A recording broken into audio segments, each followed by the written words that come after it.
Sejauh ini berjalan sesuai rencananya. Karena keributan tersebut, Tang San dan Xiao berhasil melarikan diri dengan masuk ke dalam rumah. Master Xiao lalu menjelaskan bahwa siluman roh ini berumur 600 tahun. Sangat cocok menjadi cincin roh kedua Tang San, juga demi menghidupkan kembali roh pelindung rumput perak yang sebelumnya telah hancur. Di luar dugaan, utusan wali kota memiliki roh pelindung listrik yang sangat kuat. Ia mampu bertahan dari serangan-serangan roh siluman tanaman tersebut.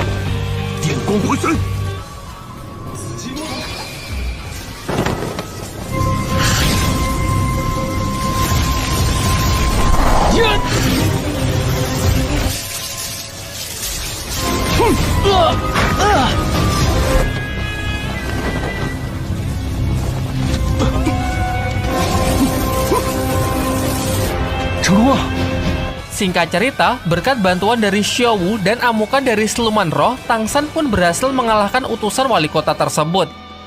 Setelah pertarungan itu, roh siluman pun melemah. Kesempatan inilah yang dimanfaatkan Tang San untuk menebangnya demi mendapatkan cincin keduanya. Karena penyerapan dua cincin roh dalam waktu yang berdekatan membuat tubuh Tang San sangat kesakitan. Xiao Wu yang melihat Tang San sangat menderita, memberikan sedikit energinya untuk membantu Tang San. Singkatnya, Tang San pun berhasil melewati masa kritis dan mendapatkan cincin roh keduanya. Di waktu yang bersamaan, ayah Tang San sudah sampai di kota, menghentikan rombongan dari wali kota dan sendirian ia dapat mengalahkan para pengawal tersebut demi membunuh sang wali kota. Diperlihatkan malam harinya, alih-alih berduka atas kematian pemimpinnya, para warga pun sangat senang karena kini mereka telah terbebas dari wali kota yang kejam yang selalu menindas rakyatnya. Kembali ke rumah Tang San. Terlihat mereka tengah merapikan tempat itu yang sebelumnya heboh akibat bentroknya dengan pasukan wali kota. Tiba-tiba, Master Xiao mendapatkan telepati dari ayah Tang San agar menemuinya di luar rumah tanpa memberitahukan yang lain.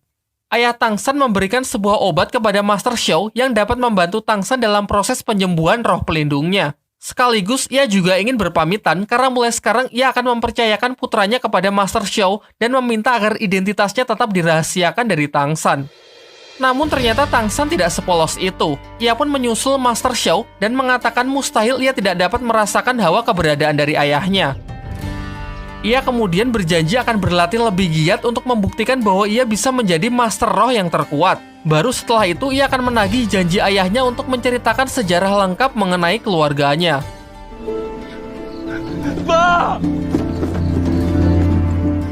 Singkat cerita, setelah perpisahan mereka, Tang San meminta Master Xiao agar kembali memasukkannya ke Akademi Balai Roh Pelindung. Namun Master Xiao ragu kalau mereka akan diterima kembali setelah semua yang terjadi. Ia pun menyarankan Tang San untuk masuk ke akademi lain yang bernama Akademi Sri Lanka. Meskipun tempat itu berisi orang-orang aneh dan berdiri independen tanpa terikat dengan organisasi apapun.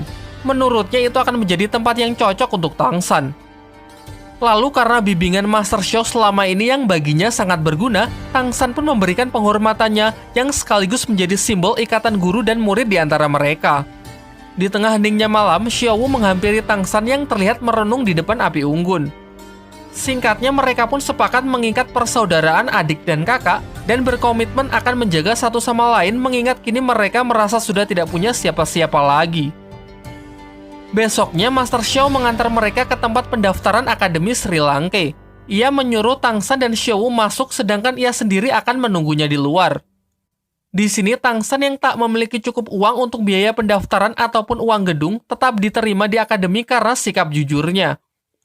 Pada saat yang bersamaan, ia juga bertemu dengan beberapa siswa lain yang mendaftar, seperti Su Ying yang daftar dengan motivasi ingin bertarung melawan Dai Mubai, seorang murid senior yang juga bertugas sebagai panitia pendaftaran.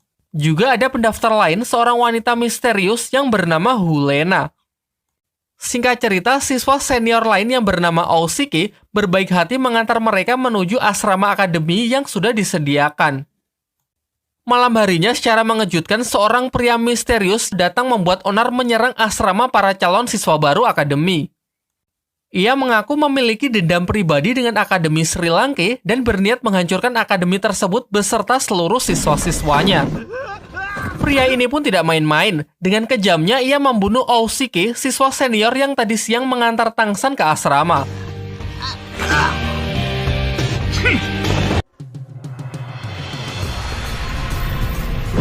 Menyaksikan hal itu, Tang San jelas tak tinggal diam. Bersama Xiao dan murid baru lain yang bernama Su Ying pun melakukan serangan kombinasi untuk berusaha melumpuhkan pria tersebut.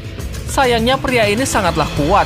Tak ada serangan mereka yang sanggup melukainya karena nampak mereka yang berada di level yang berbeda. Dari kejauhan, murid baru lain yang bernama Hulena cuma mengamati pertarungan mereka tanpa ingin terlibat sama sekali.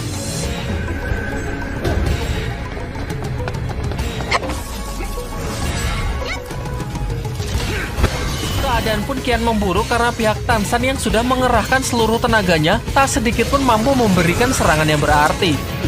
Sampai akhirnya ketika Tang San melihat pria tersebut menyakiti Xiao, seketika emosinya pun bangkit dan mulai mencoba sesuatu yang baru, yaitu dengan menggabungkan teknik rohnya dengan kekuatan yang pernah ia pelajari dari buku ayahnya.